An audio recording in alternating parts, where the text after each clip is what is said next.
মঙ্গলবার কাক ভোরে গঙ্গাবক্ষে লঞ্চে করে ছট পুজো পরিদর্শন করতে আসেন প্রাক্তন সাংসদ অর্জুন সিং। জগদ্দল সহ কাকিনাড়ার বিভিন্ন গঙ্গা ঘাটে উপস্থিত হয়ে ছট ব্রতীদের উদ্দেশ্যে হাত নাড়িয়ে শুভেচ্ছা জানান তিনি। সংবাদ মাধ্যমের মুখোমুখি হয়ে তিনি বলেন, ছট পুজো বহুদিন আগে থেকেই এই শিল্পাঞ্চল জুড়ে হয়ে আসছে। এই পুজো আস্থার পুজো। পরিবারের সুখের কামনায় ছট ব্রতী মায়েরা প্রায় 36 ঘন্টা উপোস করে থাকেন।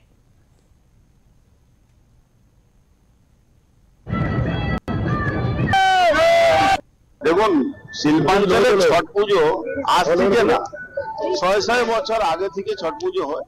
হ্যাঁ, এখন একটু প্রচার বেশি হয়েছে, যেহেতু সোশ্যাল মিডিয়া যুগ আছে, প্রচার হয়েছে। কিন্তু এই পুজোটা আস্থার পুজো। প্রায় 36 ঘন্টা উপবাস থাকতে হয় মায়েদের। তারা এই পুজোটা খুব মন দিয়ে করা হয়, ছেলে পরিবারের যাতে সব রকম সুখ পায়, শান্তি পায়। এদিন এসআইআর প্রসঙ্গে মুখ খুললেন অর্জুন সিং। তিনি বলেন, এসআইআর এর বিরোধিতায় নেমেছিল মমতা বন্দ্যোপাধ্যায়, কিন্তু তা বন্ধ করতে পারেনি। মমতা বন্দ্যোপাধ্যায় আইনের ঊর্ধ্বে নন। এছাড়াও এদিন কুণাল ঘোষকেও কটাক্ষ করেন প্রাক্তন সাংসদ। তিনি বলেন, কুণাল ঘোষ অবৈধ লোক, তিনি বৈধ লোক নন।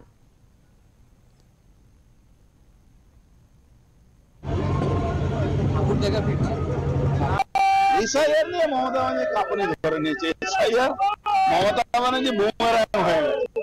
করতে দেব না, করতে দেব না, সিআই করতে দেব না, এই সিএ করতে দেব না, এই করতে দেব না, ওই করতে দেব না। লাভটা কি হলো?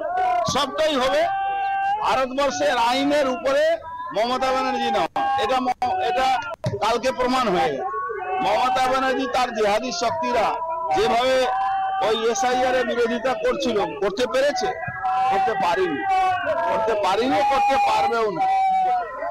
কুণাল ঘোষ তো একটা বৈধ ব্যক্তি ছিল, আমি যতটুকু শুনেছি। 3.5 বছর জেলে ছিল, তো কত লোককে নিয়ে গেছে? ও তো অবৈধ লোক, ও তো বৈধ লোক না। ও তো মানুষকে ভুল বুঝিয়ে কোটি কোটি টাকা প্রতারণার সঙ্গে যুক্ত আছে। আগামী দিন ওর কেসটা ট্রায়াল হবে, দেখবেন ও জেলে পৌঁছে যাবে। আপনি ওটা কুণাল ঘোষকে আপনি বুঝে নিন তো, খুব তাড়াতাড়ি ওর ট্রায়াল শুরু হোক। আসন্ন 26-এর নির্বাচন নিয়ে আশাবাদী প্রাক্তন সাংসদ। তিনি বলেন, যদি সঠিকভাবে নির্বাচন হয় তবে ব্যারাকপুরে তৃণমূল কবর হবে।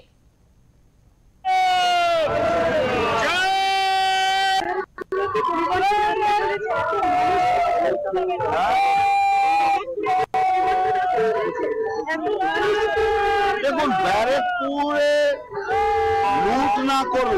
লুট না করতে পারলে এ 6টা সিটই জিতবে। আমি বলছি, এই জেলা এবার তৃণমূলে কবর হবে। এই জেলাতে 33টা সিটের মধ্যে তৃণমূলে কবর হবে। আমি বলছি কবর হবে।